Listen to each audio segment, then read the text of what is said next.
Reka twongere tunezererwe Imana ku bw'aya mahirwe yongeye kuduha ndetse n'undi mugisha yongeye kuduhagarikamo ndetse tubaha ikaze muri studio za Sam TV.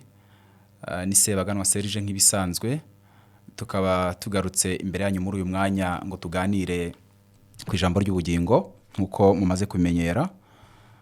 Uyu munsi rero muri ya nsanganyamatsiko yacu ngari ivuga umutsima udasembuye, tubazaniye icyigisho gifite umutwe uvuga ngo ishungura umugabane wa kabiri, kiri buze kubakira mu gitabo cy'abacamanza igice cya 7 umurongo wa 1 ndetse kugera ku murongo wa 8. Abigisha benshi babigarutseho babyigisha mu marangamutima yabo, abigisha benshi babigarutseho babyigisha mu buhezanguni, abandi bakabyigisha nk'abarwanira ishyaka idini, ndetse abandi bigisha babisobanura nk'abacamanza. Ariko uyu mwanya nshimye Imana ko yongeye kuduha amahirwe kugira ngo idukoreshe iby'ubutwari kandi itanga umucyo ku cyari cyabaye. Ushobora kwibaza uti se niki tugiye kuganiraho? Byose ni muri kino cyigisho. Reka dusenga Imana. Data mwungeri muzima, ubwoko bwawe twongeye kugushima, tugushimira ko watugiriye icyizere tutarabo kwizerwa, ukaduhindura abami n'abatambyi ngo twamamaze ishimwe ryawe, ibyo ubyubahirwe. Nongeye kukugiraho umugisha kuko nongeye kugaragara imbere ya bino bikoresho by'ikoranabuhanga ngo nganire n'ubwoko bwawe, dusobanura ibihe tubisobanuje ijambo. Unyemerere umwuka wera agaragare hano hantu, aganze kandi ategeke, kandi iri jambo rihinduke iry'umumaro ku mutima wanjye no ku mitima y'abazaryumva. Nanone mbisabye Imana mu izina rya Yesu, amen. Yego, tubazaniye icyigisho kitubwira ngo ishungura umugabane wa kabiri, riboneka mu gitabo cy'abacamanza igice ni cya 7 umurongo wa 1 kugera umurongo wa 8. Reka turebe umutwe w'amagambo uratubwira ngo Gideyoni anesha ingabo z'Abamidiyani. Murongo wa 1 baravuze ngo Yerubari ariwe Gideyoni n'abantu bose bari kumwe nawe bazinduka mu gitondo kare bajya kugandika ku isoko ya Harodi, kandi ingabo z'Abamidiyani zari kasikasi yaho mu kibaya giteganye n'umusozi More. Nuko Uwiteka abwira Gideyoni ati, abantu muri kumwe bakabije kuba benshi, nicyo gituma ntemera gutanga Abamidiyani mu maboko yanyu, kugira ngo Abisirayeli batanyirariraho bati amaboko yacu niyo yadukijije. None genda ujye imbere y'ingabo urangurure uti, utinya wese muri mwe agahinda umushyitsi nave ku musozi Galeyadi atahe.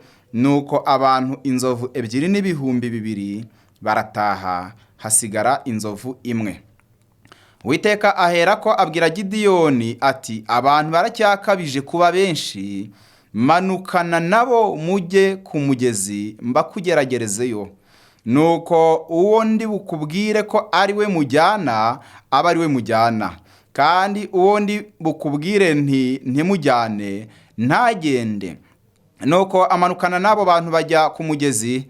Uwiteka abwira Gideyoni ati, umuntu wese uri buje abagize amazi ururimi nk'imbwa umushyire ukwe, kandi uri bumwe apfukamye umushyire ukwe. Umubare w'abanywesheje amashyi uba 300, ariko abandi bose banyoye bapfukamye. Uwiteka abwira Gideyoni ati, abantu 300 banywesheje amashyi nibo nzabakirisha, kuko nkugabije Abamidiyani. Nuko abandi bose nibasubire iwabo. Abo 300 benda impamba za bagenzi babo n'amakondera, maze Gideyoni yohereza Abisirayeli bandi bose mu mahema yabo, ariko we asigarana n'abo 300, kandi urugero rw'Abamidiyani rwari hepfo ye mu kibaya. Imana ihire gusomwa kw'ijambo ryayo.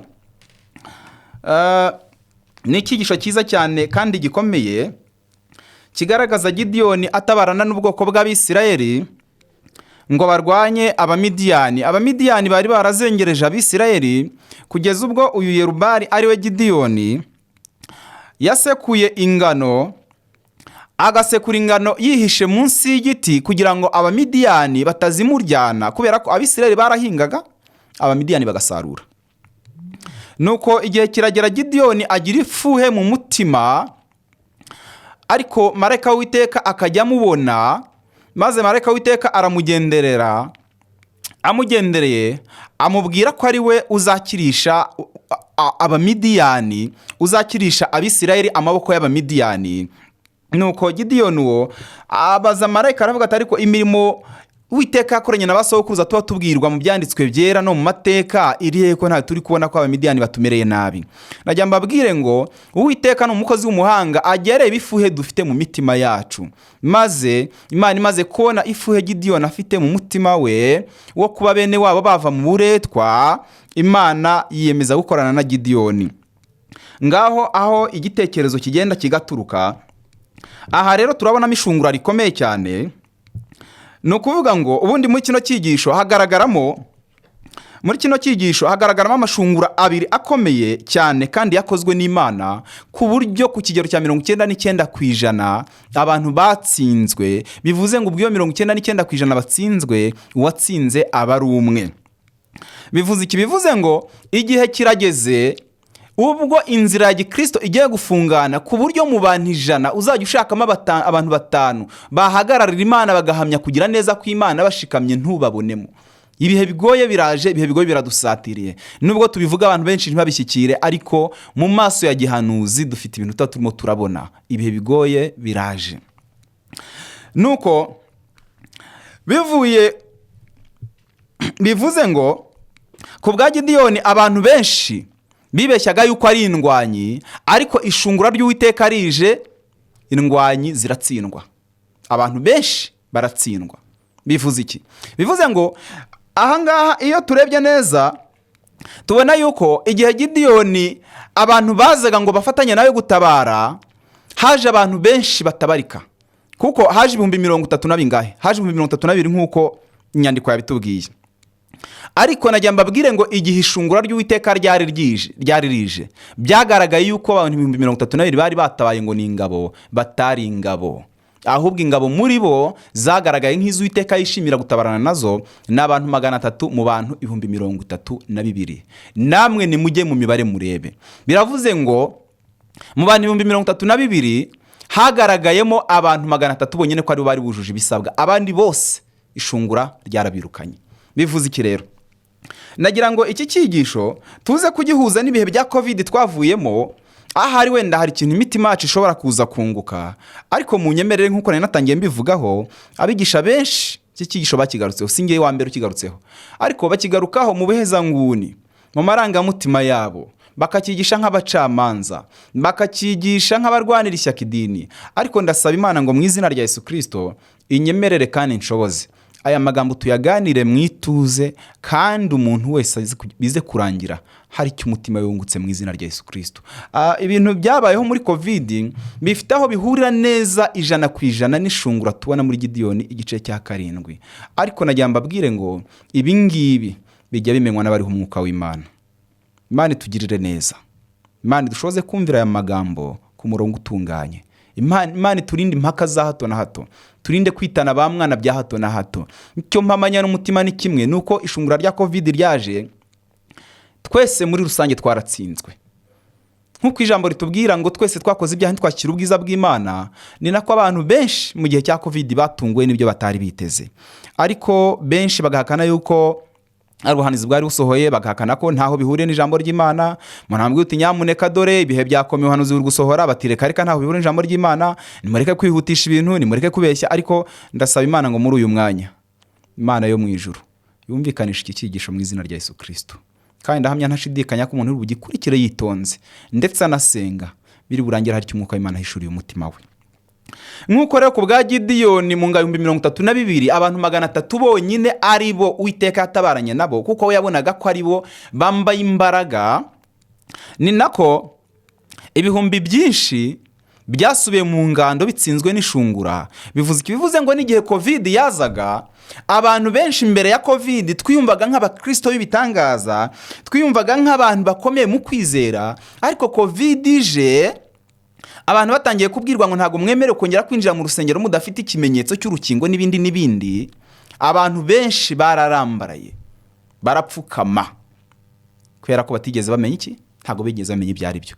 Nabo twagerageje guhishurira uwo mucyo baduteye amabuye baravuga ngo ntabwo turi abahanuzi kuko nta titire z'igitangaza twari dufite mu itorero, birumvikana. Ntabwo rero kuba abantu bari kutwumva byari koroha. Ndabyibuka ko hari abakuru b'itorero navuganye nabo barenze umwe barenze babiri, ndababwira nti nyamuneka murabe maso kandi mumenye ibyo mubwira umukumbi w'Imana, dore inzira irafunganye, dore amategeko n'amabwiriza arimo arahabana n'ubushake bw'Imana. Ariko aba bakuru b'itorero benshi barabaza ati Serge have sigaho wikwirukankana ibihe, twebwe dufite inyandiko twarasomye n'ibindi. Ariko icyo nshimira Imana ni kimwe, nuko uko byamera kose nta jambo Imana ivuga ngo rihere. Hari Imana yavuganye n'imitima yacu. Benshi muri abo bayobozi ndabazi bamwe uyu munsi ibyo twababwiraga bamaze kubyemera mu mitima yabo. Imana yacu rero ishimwe cyane. Noneho munyemerere ishungura rya mbere muri kino cyigisho nabwiye ko hagaragaramo amashungura abiri akomeye. Ishungura rya mbere turicishemo amaso tumenye ibyo ari byo, ese byagenze bite, kuko ishungura rya mbere riteye ubwoba ko ryahitanye 2022 kandi ibyo 2022 nimwumva ikintu cyabashunguye muratangara. 7 umurongo wa mbere kugera wa 3 amagambo yaratubwiye ngo Yerubali ari we Gideyoni n'abantu bose bari kumwe nawe bazinduka mu gitondo kare bajya kugandika ku isoko Harodi, kandi ingabo z'Abamidiyani zari ziri kasikasi yaho mu kibaya giteganye n'umusozi More. Nuko Uwiteka abwira Gideyoni ati abantu muri kumwe bakabije kuba benshi, nicyo gituma ntemera gutanga Abamidiyani mu maboko yanyu kugira ngo Abisirayeli batanyirariraho. Imana irabizi ko abantu bavuga ko ari Abisirayeli birarira. Mu yandi magambo Imana irabizi ko abantu bavuga ko bayikurikira banayubaha bagira kwirarira mu buryo bumwe cyangwa ubundi. Uwiteka aravuga ati ntabwo nemera gutanga Abamidiyani mu maboko yanyu kugira ngo Abisirayeli batanyirariraho bavuga ati amaboko yacu niyo yadukijije. Murongo wa 3 nuko genda ujya imbere y'ingabo urangurura uti utinya wese muri mwe agahinda umushyitsi nave ku musozi Galeyadi atahe. Nuko abantu inzovu 2 n'ibihumbi 2 barataha, hasigara inzovu imwe. Imana ishimirwe gusomwa kw'ijambo ryayo. Nanone iri ni ryo shungura rya mbere ryagaragaye hariya muri kiriya gitekerezo. Imana yavuga iti 32 muri kumwe Gideyoni. Abo bantu ni benshi ndetse bakamije kuba benshi cyane. Imana igira Gideyoni inama iramubwira iti genda urangurure muri iryo teraniro ry'abo bantu 32 ubabwira uti umuntu wese utinya niyisubirire mu mahema niyigendere. Ngo nuko Gideyoni akivuga iryo jambo abanyabwoba 22,000 mu itsinda ry'abantu 32 bahise bagira bate, bahise bataha. Mu yandi magambo hari hasigaye 10,000. 32 bashungurwa n'ubwoba. Icyo bivuze ni iki? Mu yandi magambo hashize igihe kirekire imyaka n'imyaka tuba mu rusengero turi itsinda rinini, turi abantu benshi kandi twese ukaba utamenya uwizera n'utizera, twese tuvuga ko turi abakristo b'ibitangaza. Ariko igihe Covid yarije abakristo nyabakristo baragaragaye. Shungura rikomeye ryahise ribaho. Ajya mbatangarize ngo iyo umuyaga utarahuha ibiti byibeshya ko bifite amababi, ariko iyo umuyaga umaze guhuha ibiti bifite amababi nibyo bigaragara. Nuko rero ishungura rya Covid rije 2022 bigira bite, nabyo biba biratashye. Nicyo bisobanuye 2022 rero kubwa Gideyoni ntihagire umuntu n'umwe ubyibeshyaho ngo atekereze yuko hari 2022 bari abasivile. Oya, ahubwo 2022 kubwa Gideyoni byari byaje nk'ingabo zigiye gutabarana na Gideyoni zigatabara ubwoko bw'Abisirayeli mu maboko y'Abamidiyani. Bigenda bite rero? Igihe Gideyoni yaravuze ati utinya wese niyitahire, aba bantu 32 bahise bagira bate, bahise bataha. Bishatse gusobanura iki? Ikigeragezo cyo kwizera cyangwa se ishungura ryaweho rya Covid mu myaka yatambutse mu 2020 gukomeza, ntabwo ari ishungura ryahitanye abantu boroshye. Tagira umuntu uza kwibeshya. Reka da. Ryahitanye b'abakoriste b'ibitangaza, ryahitanye b'abakuru b'itorero b'ibitangaza, ryahitanye b'abadiakoni b'ibitangaza batekerezwa nk'ibyitegerezo, ryahitanye abapasteri batekerezwaga nk'abantu bakomeye mu by'umwuka. Ngaba abantu ishungura rya Covid ryahitanye. ishungura rya mbere ku bwa Gideyoni ryahitanye abantu benshi 22 bashunguwe n'ubwoba. Ntabwo rero bitandukanye, ntabwo ushobora kubitandukanya n'abantu bashunguwe na covid batigeze bamenya ibyo ari byo. Aha rero bivuze iki? Nyuma y'igihe kirekire twitekereza nk'abakristo bitangaza mu rusengero, cyari igihe gikwiye ngo Imana izana isuzuma bumenyi kubavuga yuko ari abakristo bafite guhamya kwa Kristo kandi bakagira no kubaha Imana. Isuzuma bumenyi rero rije ku bwa Gideyoni rihitana 22 bahita basubira mu ngando. Isuzuma bumenyi rije ku bwacu ejo bundi 2020 nabwo rihitana umugabane munini wabibwiraga yuko bahagararanye n'Imana. Nguko uko Imana ijya ibigenza. Ishungura ritarabaho umuntu wese aba yibeshya imbaraga mu buryo bw'umwuka, ariko cyari igihe ngo ishungura rize, cyari igihe ngo abantu babone imbaraga bahagararanye ko ari hafi ya ntazo, cyari igihe ngo abantu bisunga Imana bamenye ko turi abanyantege nkeya. Imana yacu ishimwe cyane. Ahubwo ikibazo ni iki ngiki: mbese mu by'ukuri dushingiye kuri no suzuma ryagaragaye muri Gideyoni igice cya 7, aho 22 byahise bishungurwa n'ubwoba, hagasigara 10,000 mu 32, weho tugerageje guhuza irishungura ryo ku bwa Gideyoni tukarihuza n'ishungura ryabaye mu bihe bya covid, uri kwisanga mu uhe mugabane? Ese waba uri mu mugabane 22 byashunguwe ku ikubitiro bitanarwanye? Ese waba nibura uri mu mugabane 10,000 byahanyanyaje bigahamya Imana mu mugabane wa mbere muri iryo shungura? Wowe uhagaze hehe kugeza uno munota? Shungura rya kabiri se ko rije biragenda bite?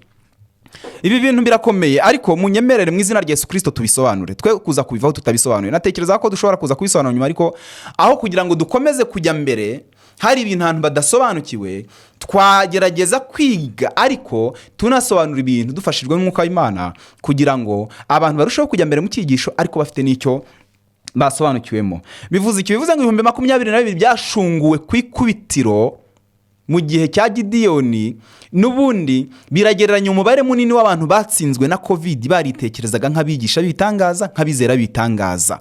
Icyo kintu gisobanuke. Nuko 10,000 byasigaye nabyo ku bwa Gideyoni bitsinze ishungura rya mbere bikagira guhamya nko kwa Kristo kandi bikubaha Imana. Ibyo 10,000 nabyo biragereranya abantu bemeye gusohoka bakajya hanze y'urusengero bakanyagirwa, bakirukankanwa, bakagira bate bagahagarikirwa serivisi mu buryo bumwe cyangwa ubundi, mu gihe 22 byari byasigaye mu rusengero kuko ariho hari hasakaye. Ibi bintu bisobanuke. Navuze ngo ndashaka ko tubyiga mwituze. Ushobora kuba hari umuntu wakwigishije iki cyigisho akaguhungabanya, akaguhutaza, nkuko nabigarutseho. Abantu babyigishije mu buryo butandukanye kandi mu marangamutima yabo, ndetse banabisobanura nabi. Ariko nshimye Imana ko uyu mwanya dufashijwe nayo ibintu biri buze gusobanuka. 22 ni umugabane munini washunguwe ku bwa Gideyoni, abahita bitahira. Uyu munsi mu ishungura rya covid turaza kureba kugira ibintu bisobanuke. Ntabwo nzahuteranira, ariko urebe, ufate umugabane w'abantu basigaye mu rusengero, ufate n'umugabane w'abantu basohotse. Mbese abenshi nabahe? Nabasohotse mu rusengero cyangwa nabasigaye mu rusengero? Mukora imibare.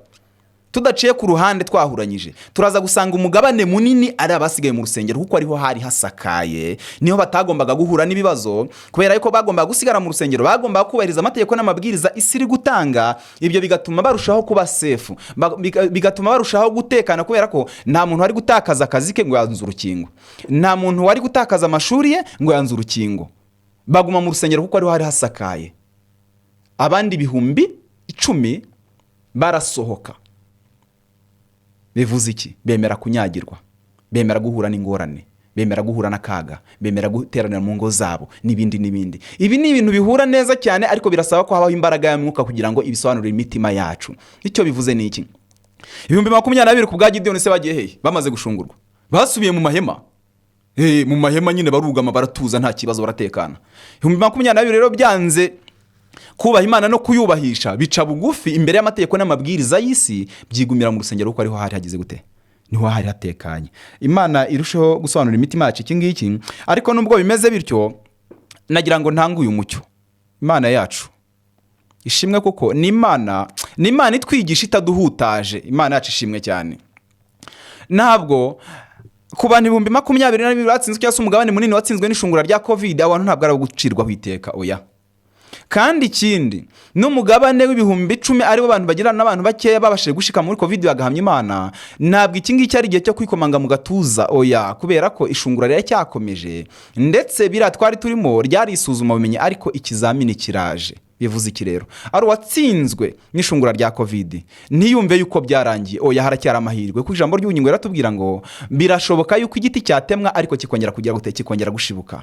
Ariko kandi n'uwitekereza nkaho yatsinze akavuga ati inzoga ziba burone ntago nazinyweye n'ibindi, si umwanya mwiza wo kwikomanga mu gatuza, kubera yuko bijya bibaho yuko umuntu ashobora gutsindwa isuzuma akazatsinda ikizami, kimwe uko bishobora ko umuntu ashobora gutsinda isuzuma akazatsindwa examen. Ubwo rero ari watsinzwe mu bihe bya covid nkuko navuze, twese twaratsinzwe, ari n'uwagerageje nibura guhagarara mu buryo bumwe cyangwa ubundi agahagarara neza, twese ntihagire uwikomanga mu gatuza cyangwa se ngo hagire uwiciraho iteka, kubera yuko umucamanza n'uwiteka. Icyakora icyo nshimira Imana ni kimwe, yaravuze ngo iminsi yo kujijwa kwacu yarayirengagije, irangije itanga itegeko ngo abantu bahindukira bakizwe. Imana ishimwe cyane.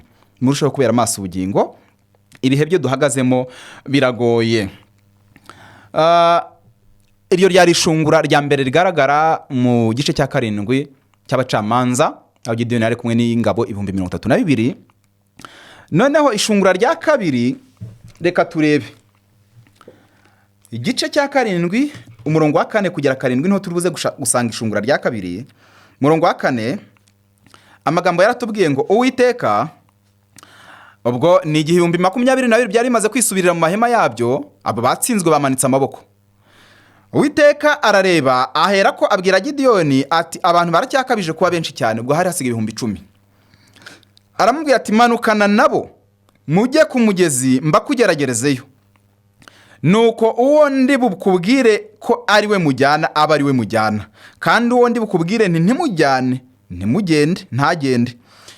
Nuko amanukana nabo bantu bajya ku mugezi. Uwiteka abwira Gideyoni ati umuntu wese uri bujabagize amazi ururimi nk'imbwa umushyire ukwe, kandi uri bumwe apfukamye umushyire ukwe. Umubare w'abanywesheje amashyi uba 300, ariko abandi bose banyoye bapfukamye. Uwiteka abwira Gideyoni ati abantu 300 banywesheje amashyi nibo nzabakirisha, kuko nkugabije Abamidiyani, nuko abandi bose nibasubire iwabo. Iryo ni ishungura rya kabiri.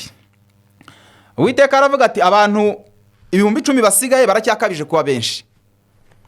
Nibyo nababwiye mu cyigisho cyatambutse, ndababwira nti habaye ishungura rikomeye, hagira umugabane w'abantu usohoka mu rusengero, ariko nubundi gusohoka mu rusengero bigiye kongera bibeho, kubera yuko Uwiteka ari kure akabona nubundi abantu baracyakabije kuba benshi mu rusengero, abana b'Imana baracyakabije kuba benshi mu rusengero, kandi ni igihe cyo gusohoka mu rusengero. Ibyo rero abantu rwose babyumve, twari twabigarutse mu cyumweru cyatambutse. Nuko Uwiteka aravuga ati baracyakabije kuba benshi, bajyane ku mugezi nze mbakugeragerezeyo. Bivuze iki? Bivuze ngo mu ishungura rya kabiri habonetsemo imigabane 2 ikomeye. Umugabane umwe wari umugabane w'abantu banywesheje amashyi, abandi barapfukama. Uwiteka aravuga ati rero abantu bose bapfukamye bitahire. Ibi nabyo bifite ikintu bisobanuye mu buryo bw'umwuka. Byari bisobanuye iki? Byari bisobanuye ngo abantu banywesheje amashyi nizo ngabo nibura Uwiteka yishimira, abona yatabarana nazo bakanesha Abamidiyani. Nubwo atari bagomba kurwana, Uwiteka agomba kurwana, wenda turaza kugenda tubibona. Uwiteka arangije aravuga ngo 9,700 banyweye amazi bapfukamye, awe nabo nibisubirira mu mahema yabo. Nibyo nababwiraga, ndababwira nti umuntu watsinze ishungura rya mbere rya covid agahagarara neza, agahamya Imana, ntiyikomange mu gatuza, kubera yuko ishungura riracyakomeje.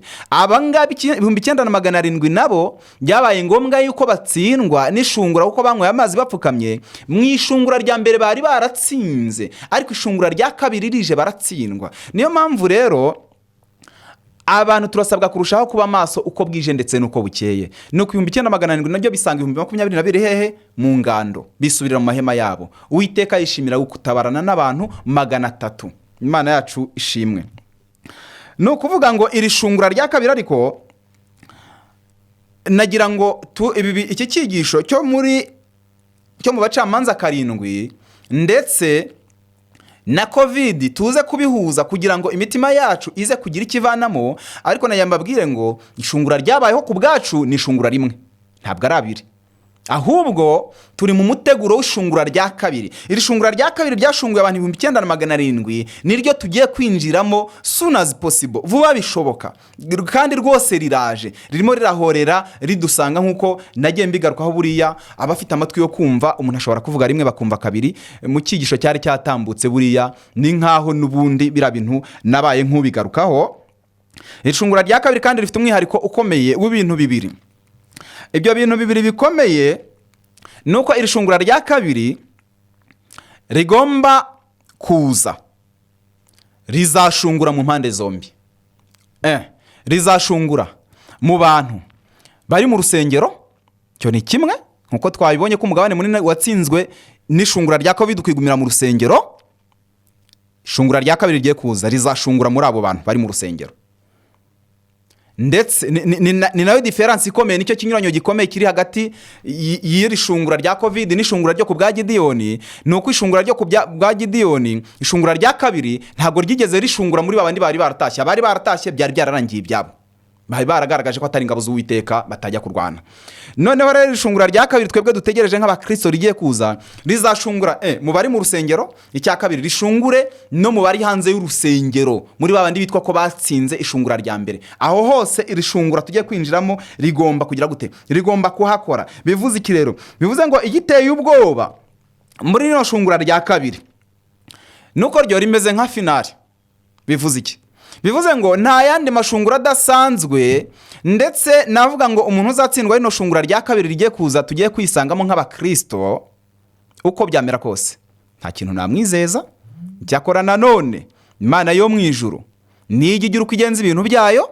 Ariko nagira mbabwire ngo umuntu uzatsindwa ibihe bigoye birimo biradusatira, bije bizadusaba guhamya Imana nk'abakristo, uwo muntu azaba arimo kurushaho kwishyira muri pozisiyo igoranye yo kuzarwanirirwa n'Imana. Niyo mpamvu inshuti bakristo nukwiye kugira ubwenge kuri iki cyigisho, abantu bakacyumva banasenga kugira ngo umwuka w'Imana arusheho gusobanura imitima yabo. Bivuze iki? Bivuze ngo abantu bari mu rusengero bagiye kongera gushungurwa, bamwe bagumemo n'ubundi abandi basohoka. Ariko barahirwa bazasohoka, barahirwa b'umwuka w'Imana azakora ku mitima bakamwumvira ntibaninire bagasohoka, kuko bazaba barimo barishyira muri pozisiyo nziza yo kurwanirirwa n'Imana. Ariko bazagumamo nabo nta kintu nabizeza.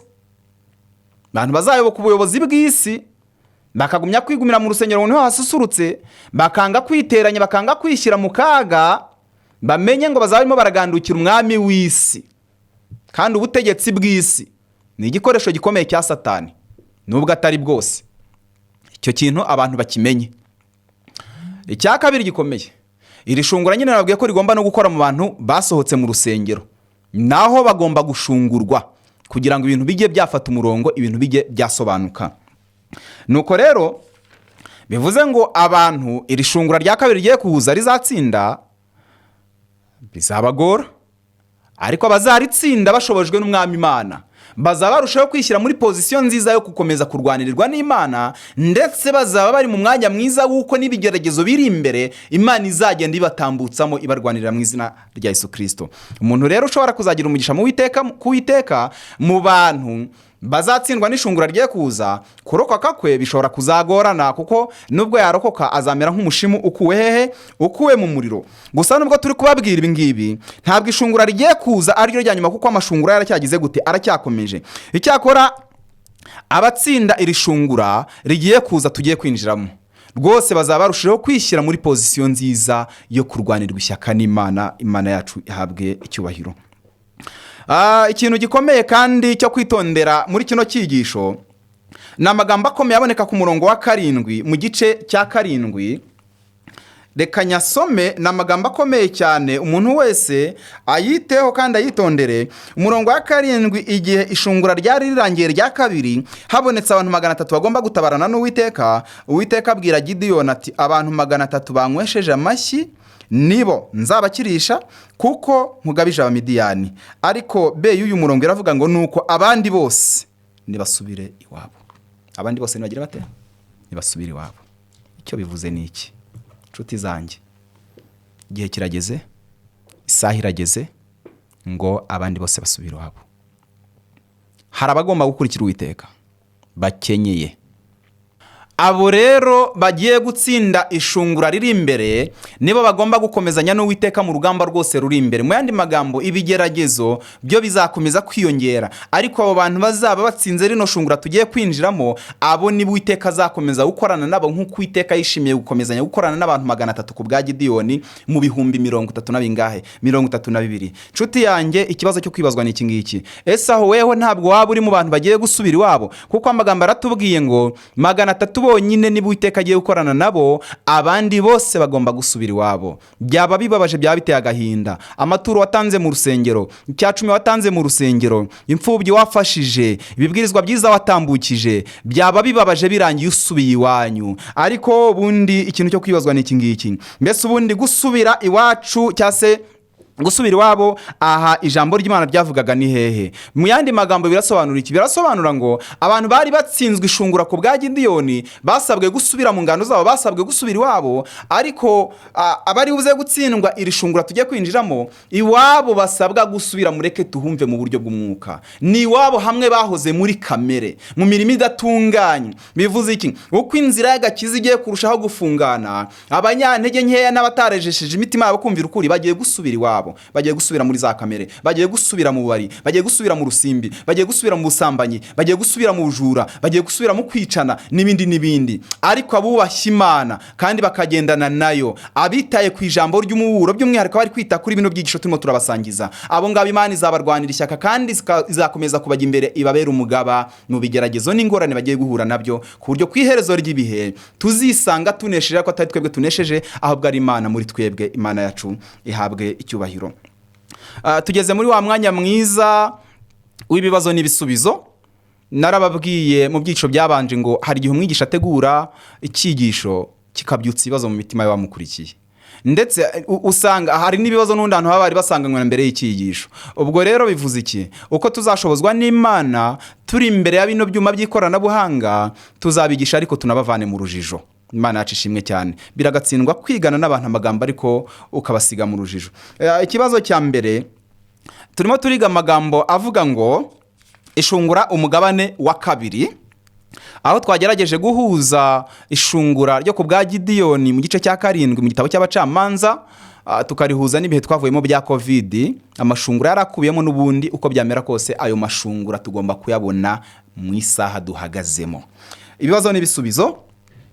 Ikibazo cya mbere, ishungura rya mbere ku bwa Gideyoni ko ryahitanye 22,000, ibihumbi 22,000 bihagarariye uwuhe mugabane bihujwe n'ishungura rya COVID? Ni abasigaye mu rusengero cyangwa ni abasohotse? Ntekereza ko iki kibazo nari nagisubije mu byigisho hagati.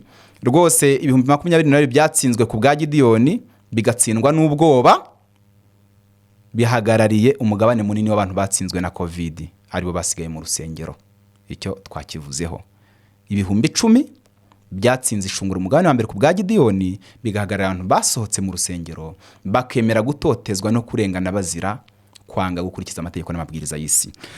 Ikibazo cya kabiri, ese ibihumbi 32 byisanze bigomba gushungurwa byaturutse he kandi hashingiye kuki? Ese Abisirayeli icyo gihe bari 32? Oya rwose, ntabwo Abisirayeli bari 32, kubera yuko niyo usomye mu gitabo cyo kuvanwa mu Misiri tubona yuko igihe bahagurukaga mu Egiputa mu gice cya 11 niba ntibeshye, hafi aho ngaho bahagurutse ari 600 na 32 rero aho byavuye nta handi niho tugiye kureba. Ubundi mu ishyanga ry'Abisirayeli cyase muri bene Yakobo hari amakondera 2. Aya makondera Imana yabwiye Mose kuyacura mu ifeza, nuko Mose arayacura. Aya makondera arafite umumaro ukomeye cyane. Aya makondera yagize umumaro igihe bari mu butayu bava mu Egiputa berekeza mu gihugu cy'isezerano, ariko kandi akomeza no guhinduka y'umumaro n'igihe bari bamaze kugera mu gihugu cy'isezerano cy'i Kanani. Aya makondera yakoreshwaga mu buryo bwo guhamagaza iteraniro mu bihe bidasanzwe kandi ku mpamvu zikomeye. Aya makondera 2 y'ifeza, nta wundi muntu wera wirabura wayakoreshaga inshingano yayo usibye abatambyi, niryo ryari itegeko. Nuko ndetse abatambyi nibo bayakoreshaga n'umugaba mukuru w'ingabo z'Uwiteka, kuko Gideyoni kuri inshuro niwe ari umugaba mukuru w'ingabo z'Uwiteka. Ubundi abagaba bakuru b'ingabo z'Uwiteka bamubanjirije harimo General Mose, birumvikana. wayoboye ubwoko bw'Imana buvana mu Egiputa akabwambutsa n'inyanja itukura gukomeza. Igihe kiza kugera Mose, igihe yaratabarutse akorerwa mu ngata na generali Yosua. Ubwo rero igihe bari mu gihugu kuri inshuro, uwari umugaba mukuru w'ingabo z'Uwiteka yari Gideyoni, ari Uwiteka yari yashyizeho umwuka we kugira ngo aneshereze Abisirayeli.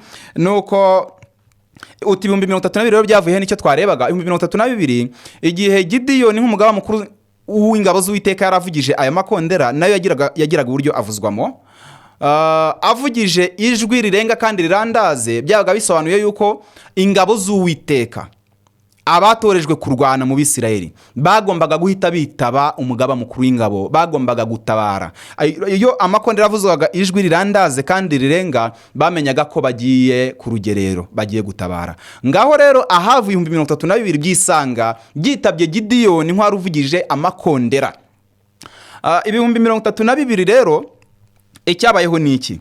32,000 zari ingabo z'Uwiteka. Ngaho ahavuye 32,000, ntabwo Abisirayeli bose igihe bari 32,000, ahubwo izi zari ingabo z'Uwiteka.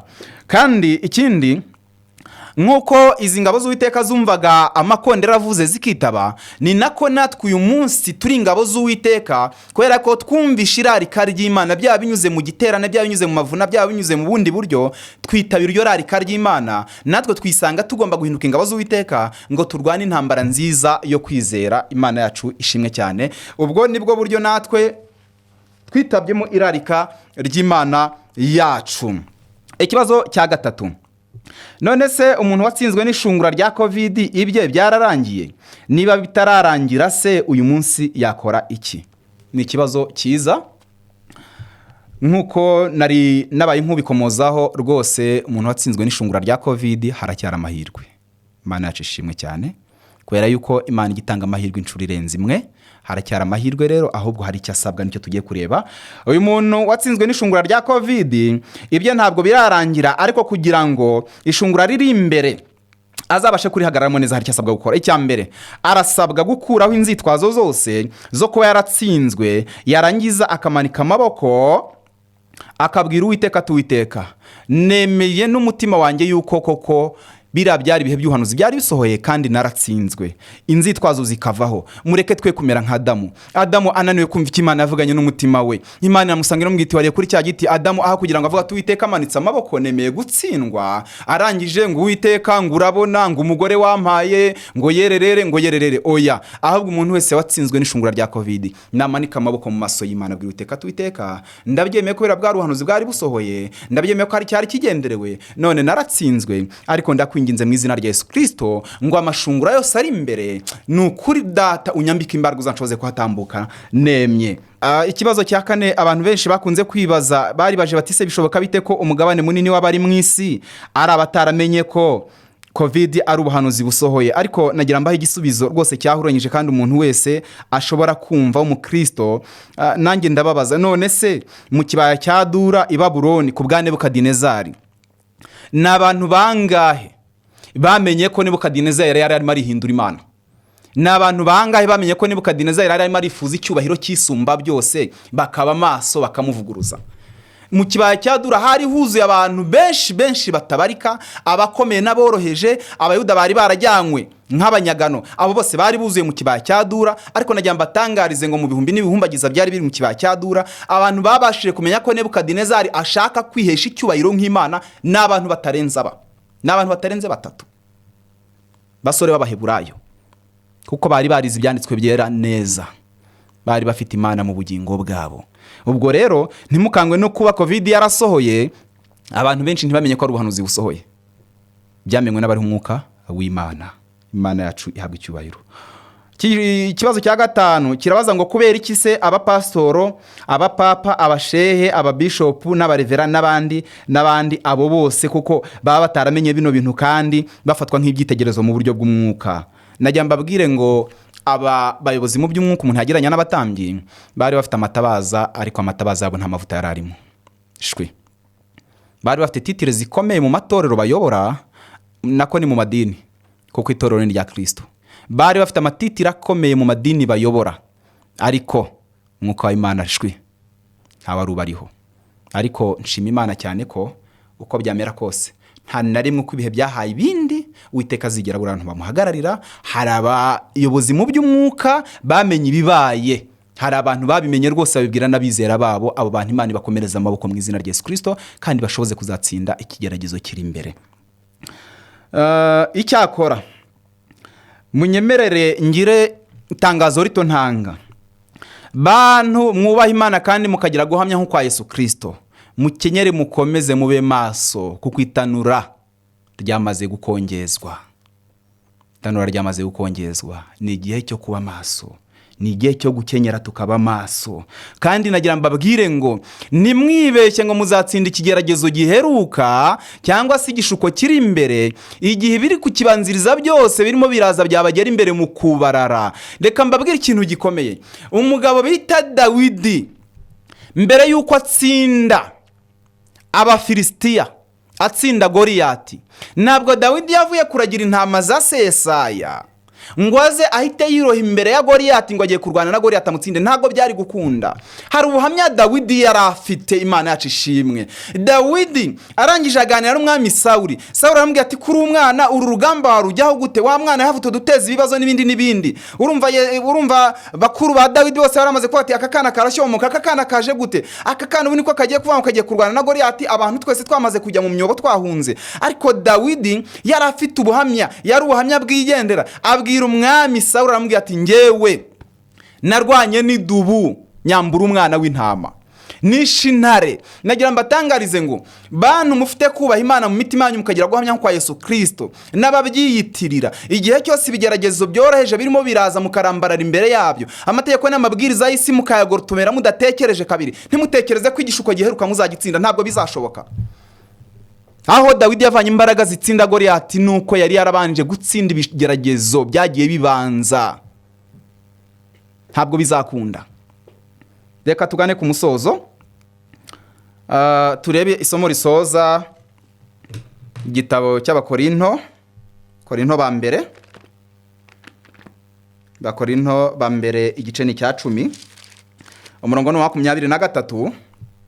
Twari turimo turiga amagambo atubwira ngo ishungura umugabane wa kabiri, aho twari turimo turahuza ishungura ryabaye ku bwa Gideyoni mu bacamanza igice cya 7, turihuza n'ibyabaye ku bakristo mu bihe bya Covid. Abakorinto igice cya 10 umurongo wa 23. Reka dusome isomo risoza 23. Haratubwira ngo ariko umutwe w'amagambo uravuga ngo umudendezo n'urukundo bya Gikristo. 23. Nubwo twemererwa byose ariko ibigira icyo bitumarira si byose. Byose turabyemererwa koko ariko ibitwungura si byose. Ntihakagire umuntu wizirikana ubwe. Nkuko rero twari tumaze kubibona rwose, mureke tubere maso ubugingo kandi twitondere ibyaduka byo minsi imperuka, kuko ibyo dushishikarizwa byose siko bigirira umumaro imitima yacu. Munyemerere dusoze n'isengesho. Turagushimye Uwiteka, tugushimiye kubanye natwe mu gutambuka kwa kino cyigisho. Ni imirimo ikomeye y'Imana. Ngewe ntacyo mfite nakwigisha ubwoko bw'Uwiteka, ariko ndagushimiye kujya unkoresha iby'ubutwari yo nkwemereye. Uwiteka rero uhabwe icyubahiro kuko uduhaye gutambutsa ino message, kandi nsaba imitima y'abarimo kumva ino message n'abazayikukira kuri internet kugira ngo Umwuka Wera azagira icyo yigisha imitima yabo, dufatanyirize hamwe kwitegura ubwami bw'Imana. Ni mu izina rya Yesu mbisabye. Amen.